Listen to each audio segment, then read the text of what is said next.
Welcome, welcome. Can everyone hear me? If you can just come off of mute and say yes, or in the chat say yes, that would be great. Yes. Awesome, thank you. And I will assume everyone else can hear me as well. All right, very good. So, good afternoon, everyone, and welcome to Working Your Network. I am Dr. Johnette Ruffner Caesar, and my colleague is Erin Ahart, and we are your CCAS Career Services team. We're very happy to have you join us this afternoon for our second to the last session in our Career Readiness Workshop series. I want you all to know that we have been doing this series since last fall, and it's been a great run and process, and we will continue to do these sessions. And so I'm sharing this because we want, if this is your first career readiness session, we want to encourage you to come back for our other offerings. Our last session in this series is called Managing Job Search Anxiety, coming up on April 18th at noon. Is that correct, Erin? Yes. Okay, at noon to 1:30. So if you are having any challenges, experiencing any level of stress or anxiety, I want to encourage you, please come back and join us for a really rewarding conversation. It's not going to be your typical presentation, but in this session, we have about 5 GW faculty and staff members who will be joining us to share their stories about their own professional journey. So we invite you to lock that in on your calendar, register today, and we'll share with you how to do that. And we look forward to seeing you there. So again, welcome to Working Your Network. And there are our pictures there, lovely pictures, Erin and Johnette. And Erin, before I go any further, I would like for you to introduce yourself as well. But before she does, I want you to know that you all can schedule career advising sessions with us, one-to-one advising sessions where we talk about everything from resumes, cover letters to your professional trajectory. And you can do that via the Handshake platform. I trust that you all have an account. If you don't, I encourage you to create one. And you can also reach us at ccas_careers@gwu.edu.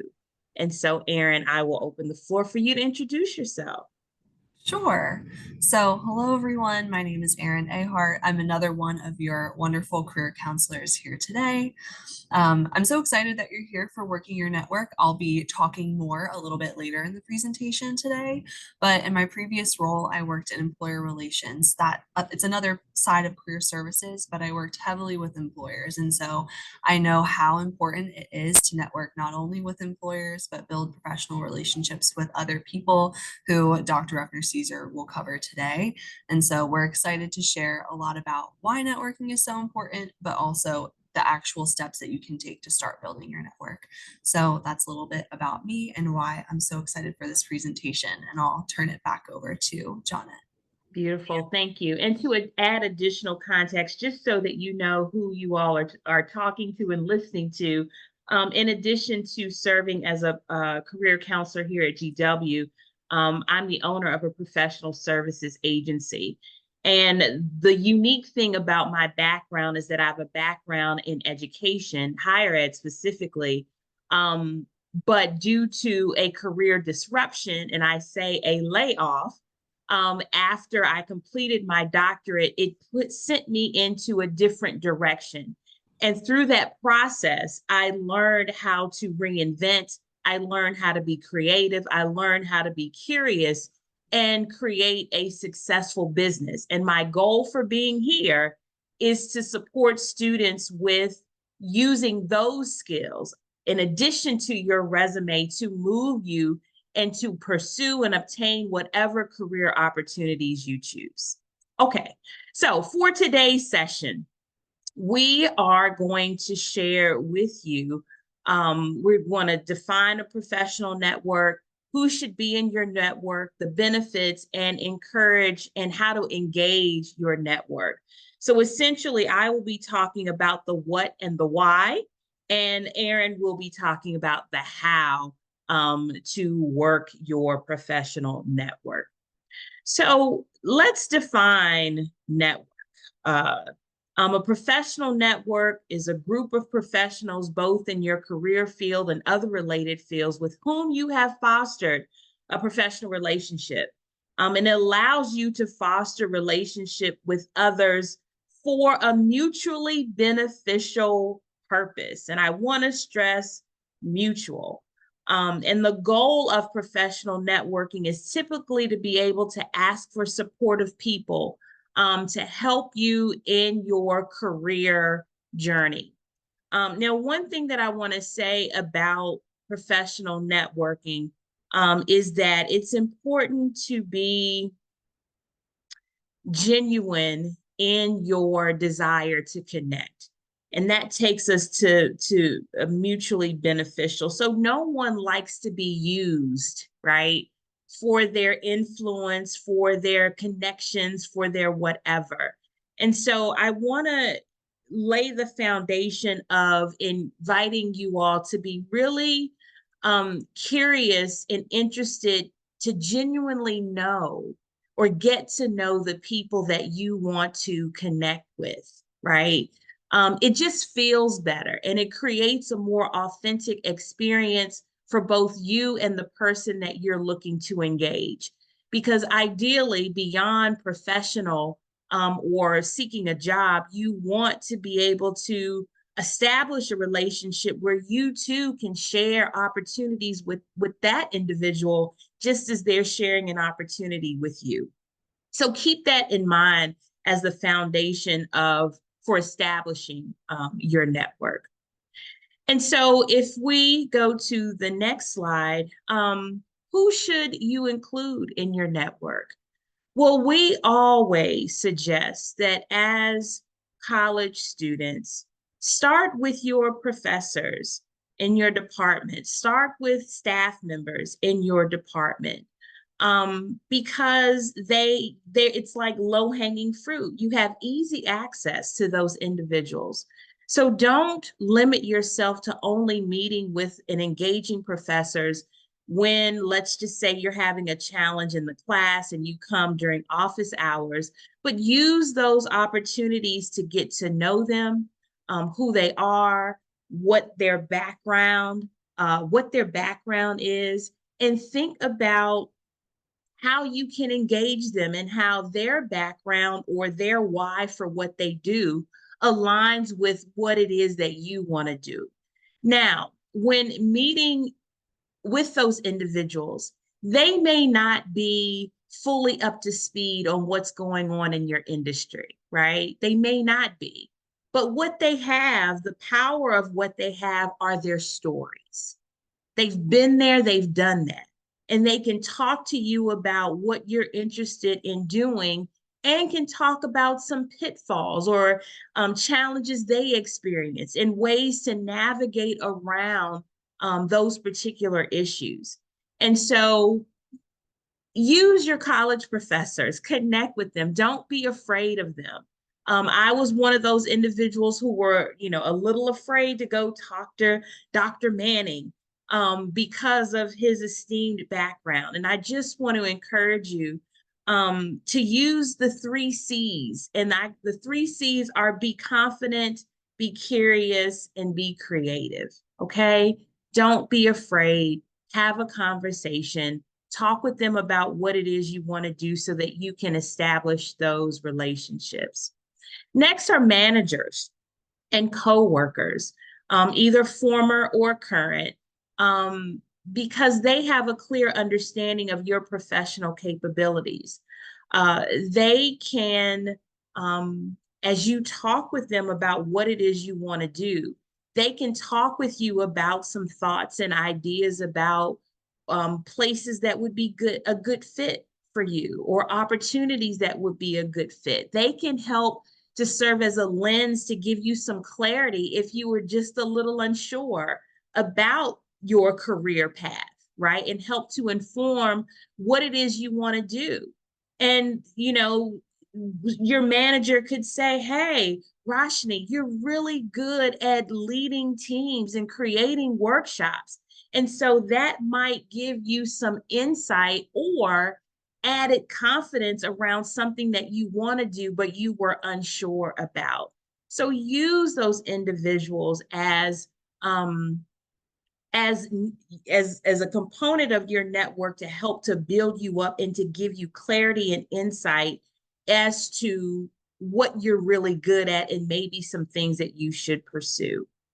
As it relates to managers and coworkers, I want to stress looking at places where you've volunteered. Okay, so it's not just paid opportunities, but it's volunteer opportunities, it's internships, all of those places where you have demonstrated your professional abilities and capabilities. Those individuals, managers, and coworkers are all people that can be a part of your network. Next, members being a member of professional clubs or associations. So my hope is that if you are not a member of said organizations, um, do so. There are many organizations that have discounted membership rates for students, so be a part of those.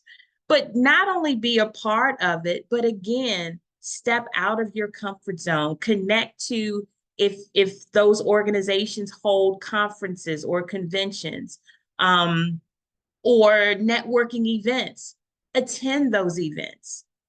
Be strategic in identifying, well, who's speaking, who's going to be there.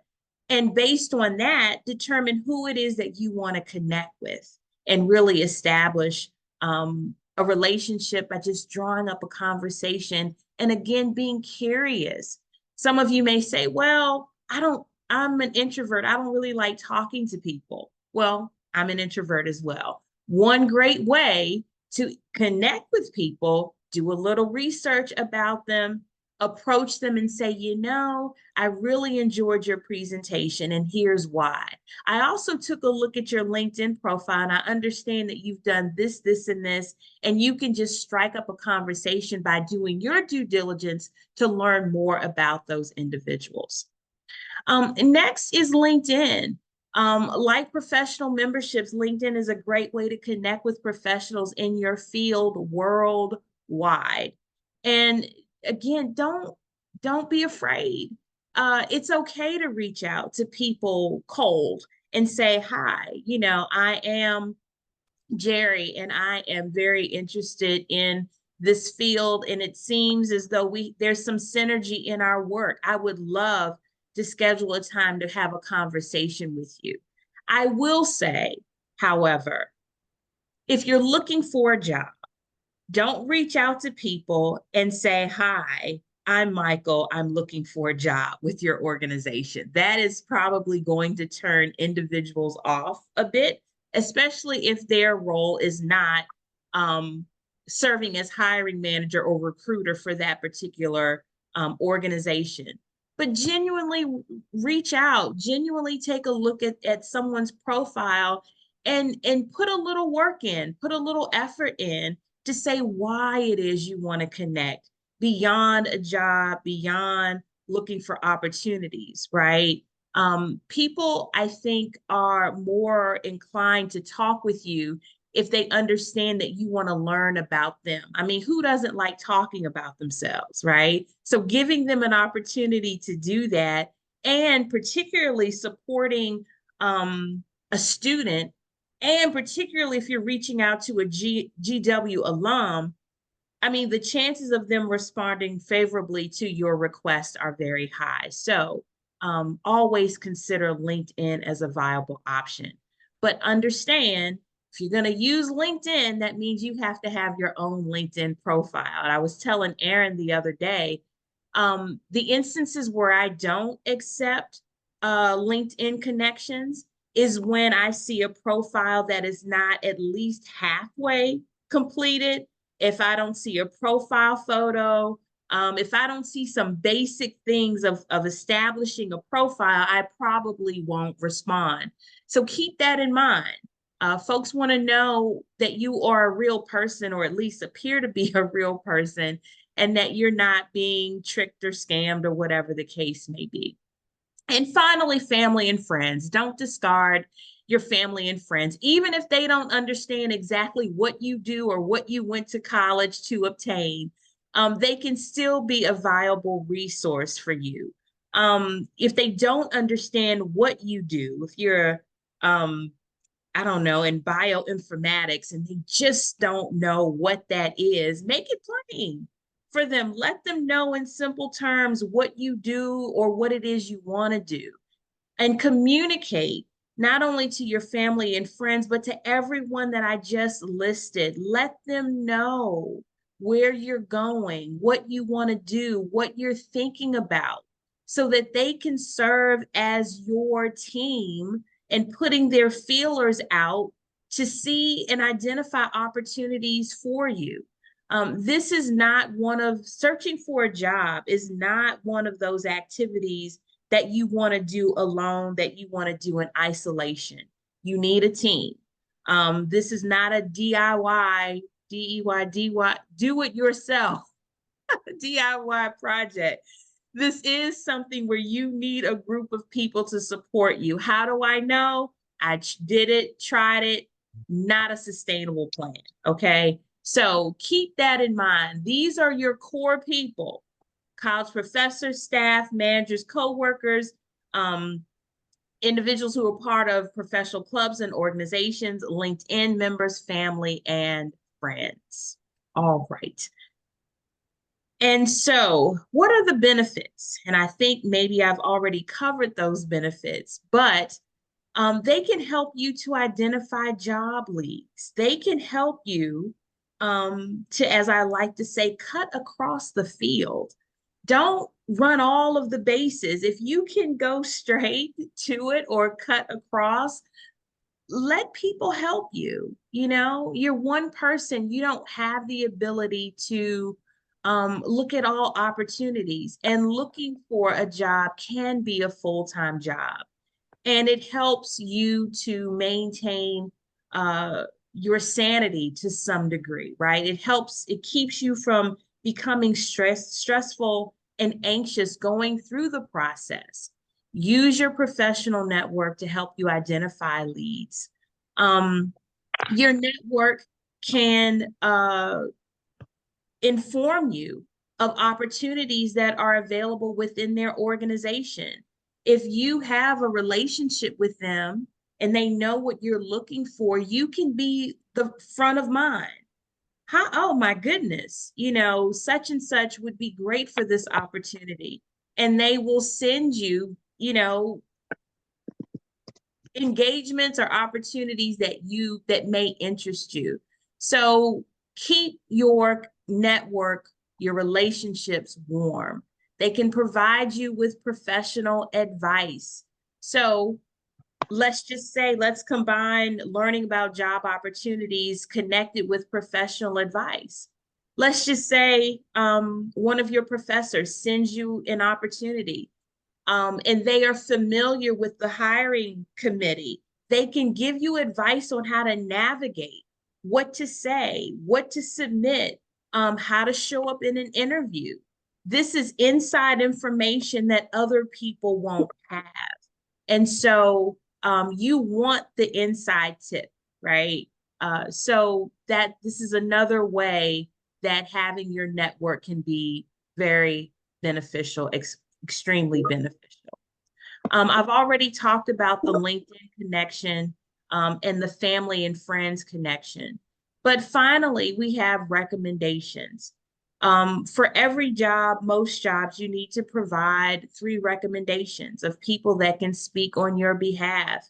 And by establishing network and keeping those relationships warm, You have a ready list of people beyond 3 people that you can tap into to serve in that capacity.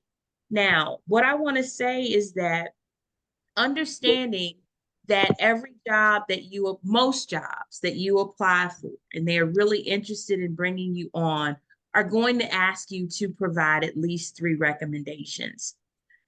Since you know that, make sure if you are not connecting with anyone else, make sure that you are connecting with the people on your recommendation list.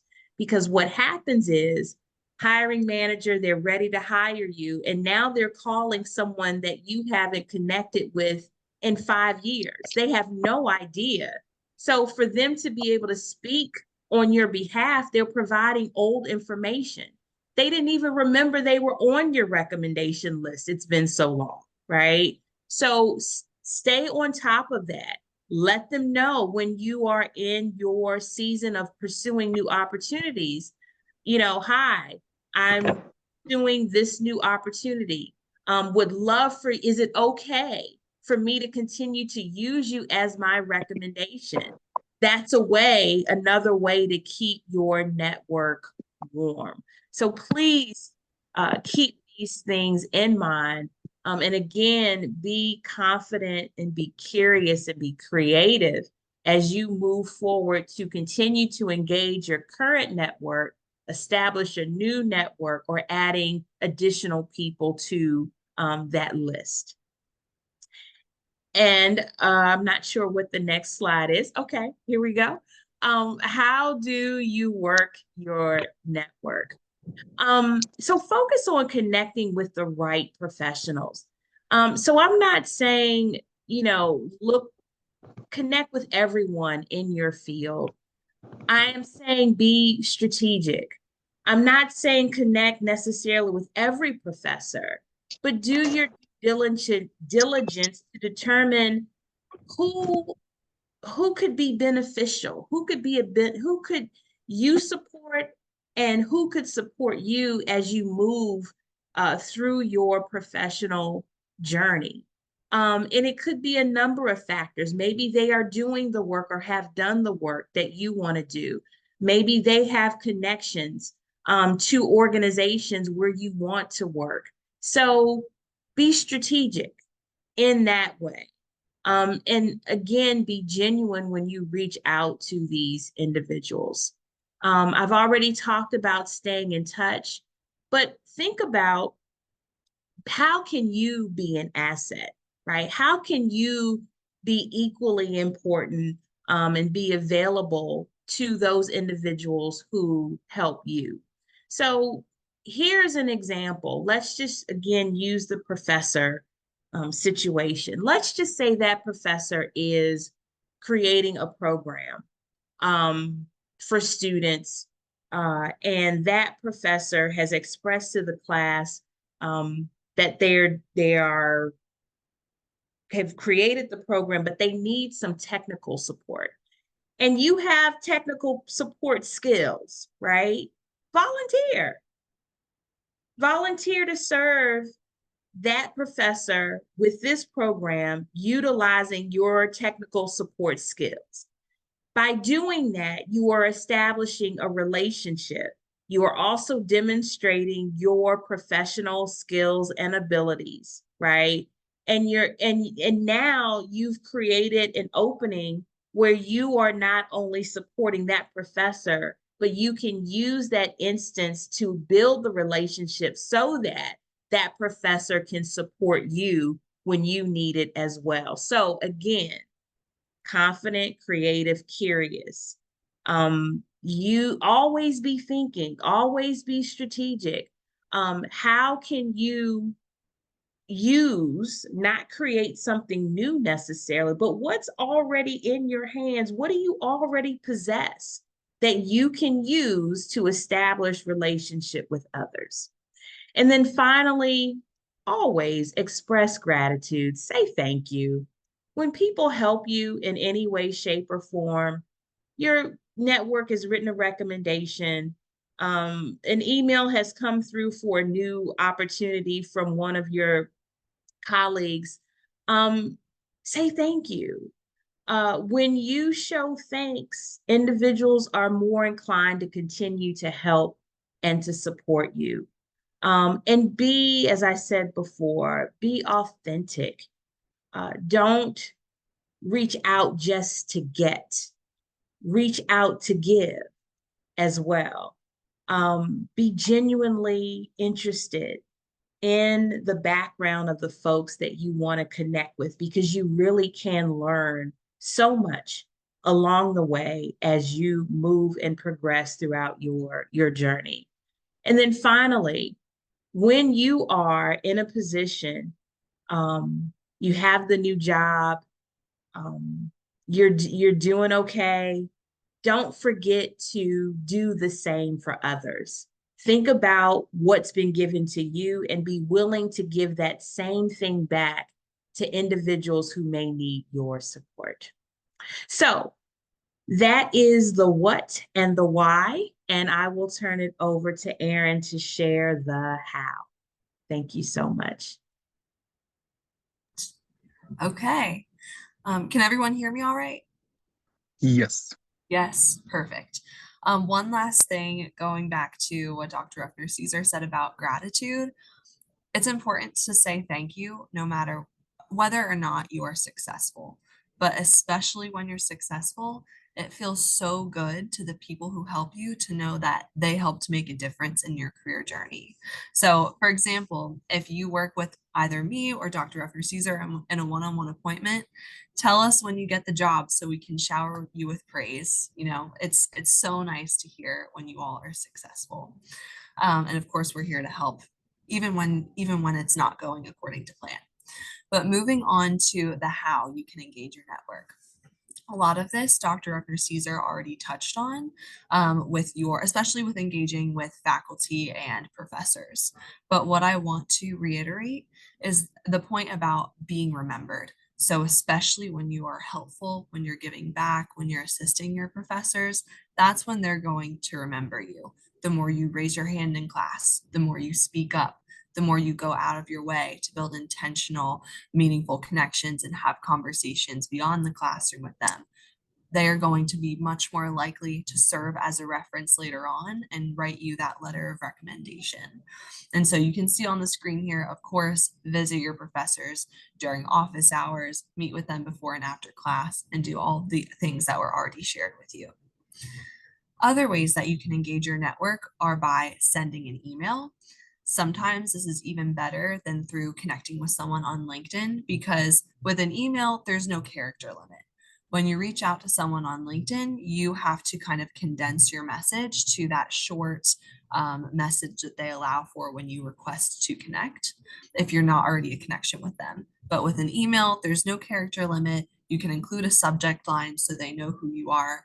And people tend to check their email, especially if it's their work account, more often than they check their LinkedIn. So send an email and be specific when you're emailing that one specific person, tailor it to that person so they know you're being genuine and took lots of time out of your day, a little bit of time out of your day to tailor that message just for them. Requesting a virtual coffee or an informational interview is my favorite way to build connections. And that's because when you are asking for 15 or 20 minutes of their time, you're showing that other person that you really care about getting to know more about them. You care about learning about their career path. You are also wanting to take time out of your day to get to know them. And again, going back to being remembered, when you have a conversation with someone, whether that's over the phone or if it's over Zoom for this informational interview, they're much more likely to remember you if you reach out later for another purpose in a couple of months or so. So I really encourage you to use that as a way to build connections. And we'll talk more about that in a couple of slides. Going back to putting out what you want in return, treating others the way you want to be treated, volunteer your expertise. So again, if someone needs help with something, or if someone posts an open position on their LinkedIn page and you know a great person for that role, share the role with that person so they can apply, or promote that open position with on your LinkedIn page with your network. Again, connect consistently, give back what you want in return. And so continuing with specific steps that you can take to build your network. I'm going to really dive into LinkedIn for you because, in my opinion, that's one of the best ways to start. So I'm sure most of you have heard about LinkedIn before, but just a brief overview is that it is the world's largest professional social networking website. 61 million companies use this platform. College students and large corporations use the platform. And this actually should be updated because I saw the number just went up, but there are 190,000 active GW alumni who are part of the main GW LinkedIn page. So that's a really great pool of people to dive into when you're looking to build your network. You can also search for jobs on LinkedIn, and you have access to LinkedIn Learning just through GW. It's a paid resource that the university pays for, where you can get different certificates, take different courses, watch how-to videos and some of these videos relate to networking as well. So make sure you take advantage of LinkedIn Learning on top of all of the other things you have access to through this platform. So why should you start with LinkedIn? LinkedIn is great because it helps you keep track of who you've connected with through that number of connections on your profile. So you're connecting with other professionals on the platform. You can post to your feed to update your network on your academic and professional achievements, interact with other people's posts, and reach out to people individually when you make a connection, or even if you're already connected to them, you can message them on the platform. You can give and ask for help or request an informational interview. So the first step to using LinkedIn, like Dr. Ruffner Caesar already said, is building your LinkedIn profile. And the reason why this is a very important first step is because people will come across your profile naturally. And when you reach out to other people, you know the second you request to connect or reach out to them, they're going to go and look at your profile to make sure they know you're a real person who they can trust. And so when building your LinkedIn profile, Dr. Ruffner Caesar mentioned the 3 C's earlier. Well, I'm going to give you the 3 T's. So your profile should demonstrate that you are trustworthy, that you are talented, and that you are on time or current or timely, however you want to say that last T. But show people that you are trustworthy by having an updated professional headshot. You can get one taken without anyone else having a camera, without working with a professional photographer, by using the professional headshot photo booth on the 5th floor of the University Student Center and the main Center for Career Services. So you have no excuse for not having a professional profile unless you are a virtual GW student, because you can walk right over to the University Student Center and get that all taken care of. Have a background. Demonstrate your credibility by engaging with your network often. So when people look at your account, they can see past engagement if they really want to dig deep. So show people that you have been active, that you have been engaging. You also want to, have and this goes into the second T, show that you're talented. You want to have your about section filled out. You want to fill out your experience section and add your skills. One other way, and I know I'm bouncing around a little bit, but one other way to show that you are a trustworthy person and to give back what you hope to receive in return is to endorse other people's skills of professionals you're already connected with, and then ask for them to endorse your skills on your account. Because then when people view your account, they see that, oh, this other person also agrees that you have this skill. So endorsements are a great way to show that you're trustworthy and give back what you hope to receive in return. Another way to show that you're talented, so going to the second T, is to post regularly about your accomplishments. So update your network when you obtain a new role, a new certification, when you go to a conference, when you meet new professionals. Maybe you've taken pictures with them at a conference and you get permission to post that group photo. That's always really nice to show that you are engaged and active in your field. And finally, the third T, on time, timely, whatever you want to call it, Stay current and check your account often. So if someone sends you a role that they think you would be a great fit for, you don't want to miss it because you only checked your LinkedIn account once a month. So try to log in at least once a week. I think that's great to aim for. And then again, update your account with new accomplishments. If someone is going to look at your profile when you reach out to them, they want to see what you're doing right now, your current role, current internship or graduate assistantship. If they see things that you've done in your undergraduate life, they might wonder, oh, are they as engaged as a graduate student?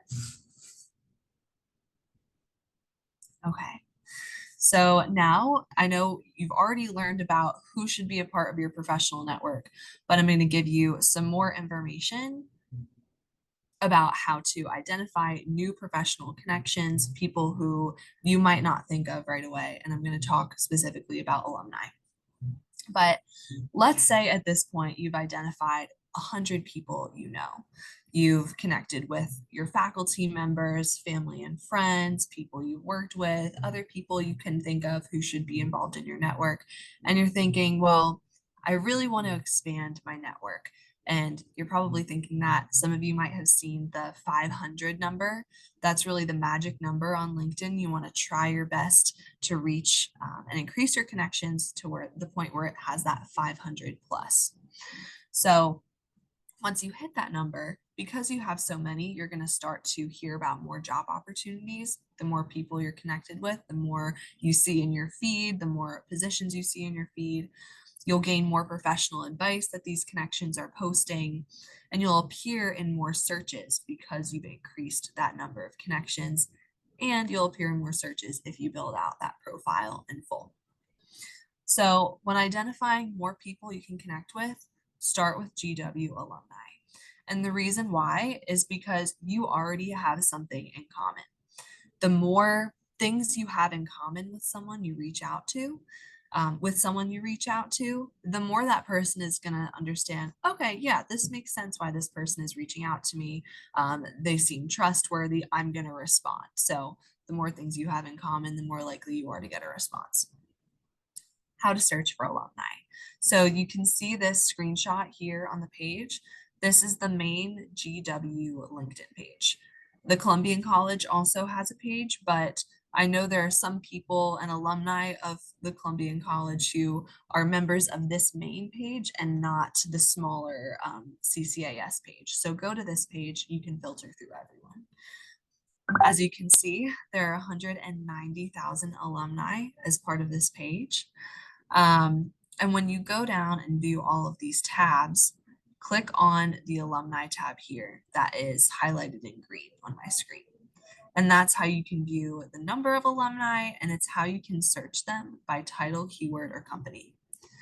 What I wasn't able to include in this screenshot, because this page goes down pretty far, are the filters that show up below the search bar. So these filters are by location, by the program they graduated from, by their current industry, their current job title, and there's so many more filters that I'm not going to remember. And after you click on the filters that matter to you, then you scroll down even further and you'll see the people you may know section. This isn't just any person you might know on LinkedIn. It's the people who meet those filters that you've selected.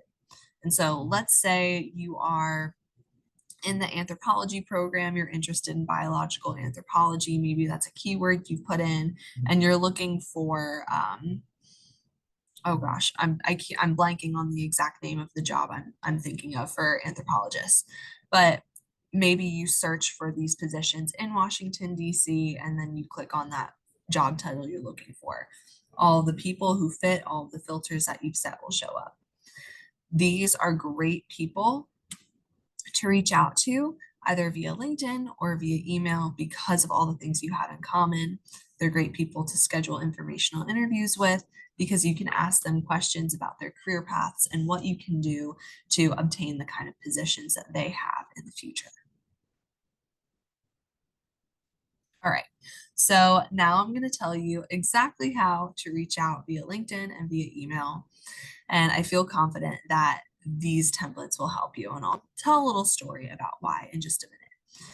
But you can see at the top of the page that I've linked an article written by the Muse. This is probably my favorite career advice website, that and The Balance. So if you're looking for career advice on a specific topic, check out those two websites. This article will take you to 10 templates for sending LinkedIn connection requests. And these templates are different based on the relationship that you have with the person. So obviously your message is going to be different if you've never met the person before versus if you met this person in passing at a conference or if you know them well because of working in a job with them. So I highly encourage you to check out these templates. But you'll notice that each of these reach outs have a few things in common. You introduce or reintroduce yourself. You talk about how you learned about their work or why you're interested in what they do, maybe what you talked about in conversation with them if you've already met the person. And then the best reach outs include a call to action. So I would love to join your network, or I would love to schedule a call or an informational interview with you. And you can see that this example, which was taken directly from the article that I linked, has all three of those components.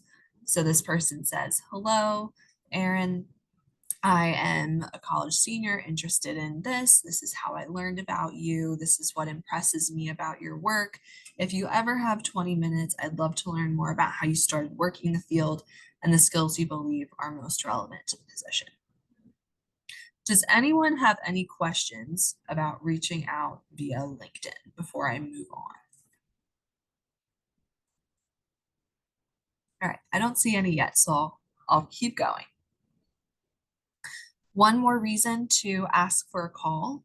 If you're trying to build your network, I can see how maybe you feel like, oh my gosh, I don't want to ask every single person to do an informational interview with me. But while quantity is important, the quality of your connections is more important than just the number of people.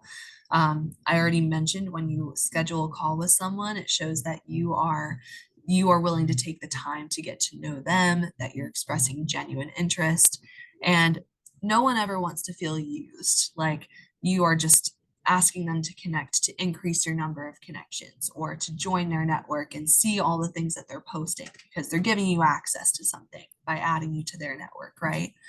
And so this call takes away that hesitation because you're expressing such genuine interest. If you want to take it a step further, emailing can sometimes be even better than reaching out via LinkedIn. And I'm going to focus on alumni because I've already told you about how to find them, but this will also work for other professionals who are not affiliated with GW. The reason why I recommend email is because of a story that I'm going to share about a student I was meeting with last week. So this student had been reaching out on LinkedIn, had been using the message feature on LinkedIn. And by the way, if you connect with someone, I really hope that you send a message because if you didn't already know, that is really LinkedIn etiquette. You should be including a message every time. The student was doing that, but she wasn't getting any responses back. Her connections were increasing by doing this. And so I asked her if she would try emailing instead. So when you email someone, the perks are that you have a subject line. And so the one you want to use is GW graduate student seeking 15-minute informational interview. Here you want to get as much of your money's worth out of your degree as you can. So drop that GW name as much as possible. That gains you instant recognition with alumni and with professionals who aren't affiliated with the university. So drop that name, GW graduate student. And then when you say seeking 15-minute informational interview, again, we've already talked about why that removes some hesitation on the other person's end when they see that you're seeking an informational interview or call. Telling them it's only 15 minutes also gets them to respond because they know exactly how much time it's going to take out of their day. They don't have to wonder if they have to take an entire lunch hour to speak with you. But anyway, moving on to the body of this email. You've got a nice greeting here, introduce yourself. I'm a graduate student studying XYZ. You talk about how you came across their work, why it intrigued you. I'd love to learn more. And then you have that call to action, the 15-minute phone or Zoom call. So I gave this template to this student who I met with last week. I met with them on a Tuesday. Again, they had not had much success up to this point. I met with the student again on Friday when she told me she had emailed using this exact template to 7 people.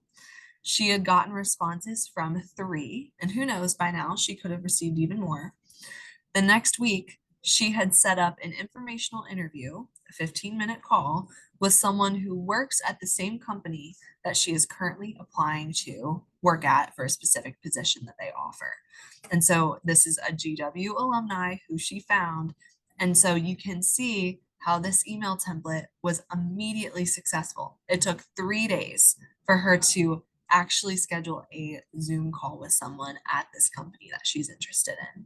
So don't let this pass by. Take a picture, take a screenshot, whatever you need to do. You might be wondering, Erin, how do I get people's emails? Is that invasive? Is it fine? It's okay, especially because you are a student. You're using this subject line. The way you find the people you want to reach out to is on LinkedIn, but the way you find their emails is through a platform called Apollo.io. I received information about this platform through another wonderful career counselor here at GW. So Apollo.io, all you have to do is search for this in Google.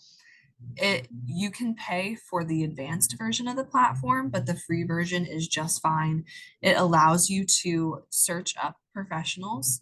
And it's really, really easy to find people. You don't have to use too many filters. And then it allows you to access 10 work emails from 10 different professionals each week.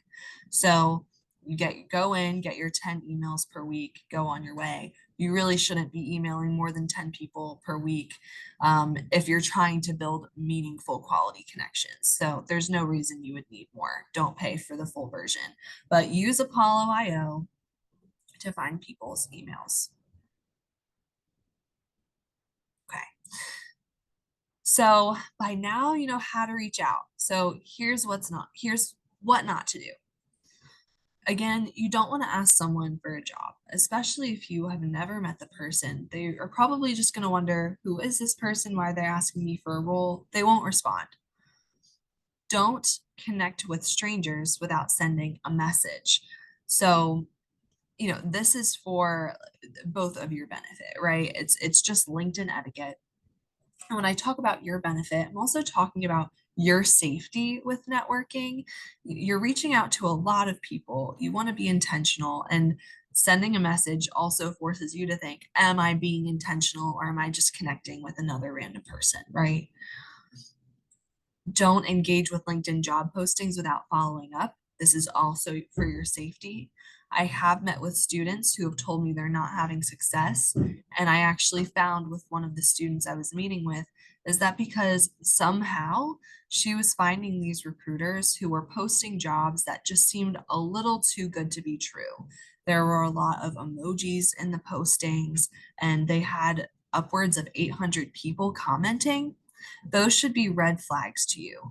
If you see that many people commenting on a post, if the opportunity seems too good to be true, just make sure you really do your research. If you see something like that, click on the recruiter's profile and really look through their full profile.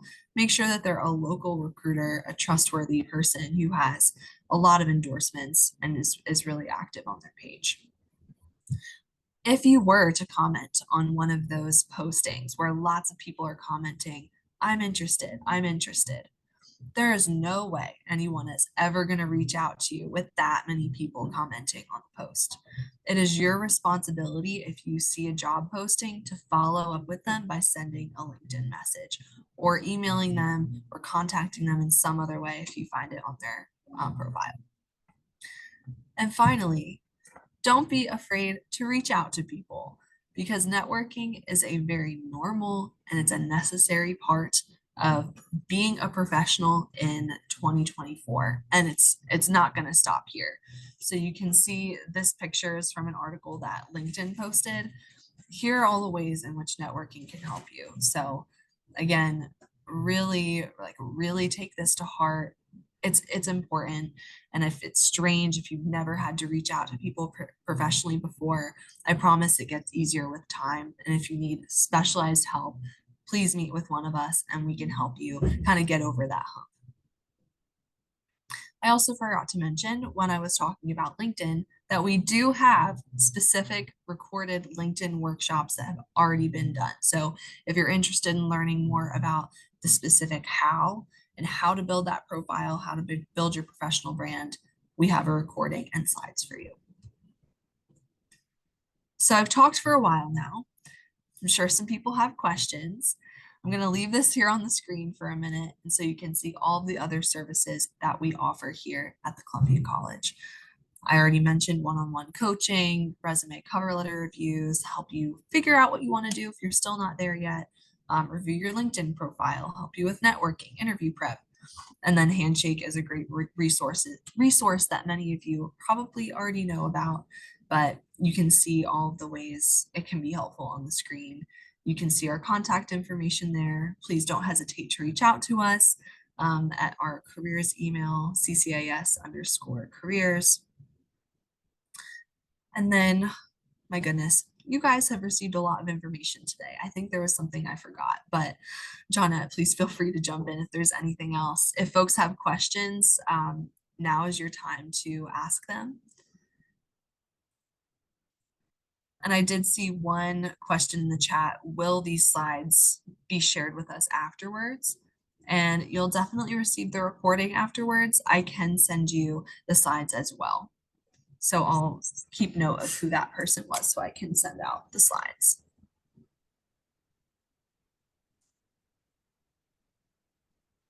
If you don't have questions, if you would, please share with us if this was helpful and in what way this was helpful.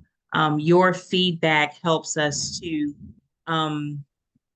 revise our presentation if there's something we need to add, or it gives us encouragement to continue to do what we're doing. So your feedback would be very helpful as well.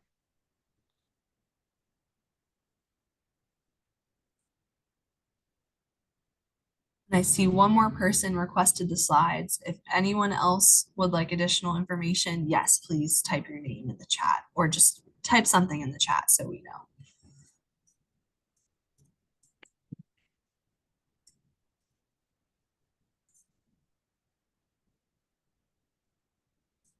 Let's see. Thank you, Joe. The how part of networking was very helpful, especially the links and the templates. Thank you so much, Joe. We appreciate that. Thank you, Michael. Very efficient and straight to the point. Thank you, Rashni. Thank you, Todd. Thank you all so very much for your feedback. Terrific. Erin, before everyone goes, do you want to share the managing job search anxiety workshop coming up and how to register? Yes, yep. So there will be a managing job search anxiety workshop on April 18th. It starts at noon. It might run a little longer than 1 o'clock because we have a panel, like Jonna had mentioned, people sharing their stories, especially addressing situations that most people find stressful related to the job search, right? Interviewing, applying for multiple jobs while being a graduate student, all of these things that might be anxiety provoking. And then on top of the panel, we also have someone from Counseling and Psychological Services. You might have heard of it as CAPS. And so that person will provide some tangible tools and techniques that you can use to help calm your nerves down when dealing with all of these really stressful things related to the job search. So the way you can register, there are a couple of ways. The first, it's on the university calendar. So if you Google search managing job search anxiety, GWU, it should pop right up. But you can also go to our website. So I believe it is here on the screen, careerservices.columbian.gwu.edu. And it will be under current graduate student events. I will also make sure to send out the information and the registration link to everybody who was a part of this Zoom. I can definitely do that afterwards because I want to make sure you don't have to do too much digging to find this workshop. So I'll make a note to myself to send that out. If anyone has questions about that workshop, please let us know.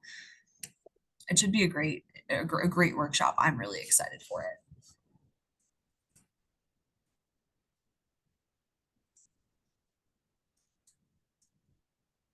And if there are any other topics that anyone would like us to cover in the future, please drop that in the chat as well, because we are always open to adding more workshops based on what you all want.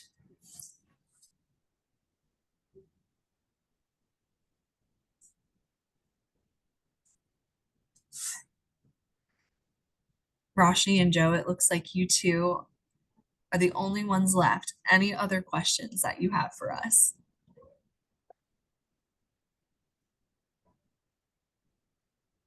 No? Right. Awesome. Right.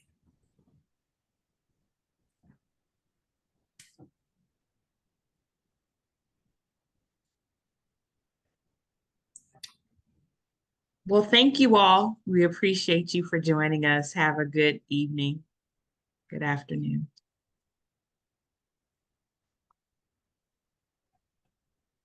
I think Roshni might be frozen. Oh, okay. So I'm going to, I'm just going to make sure I have everything that was in the chat.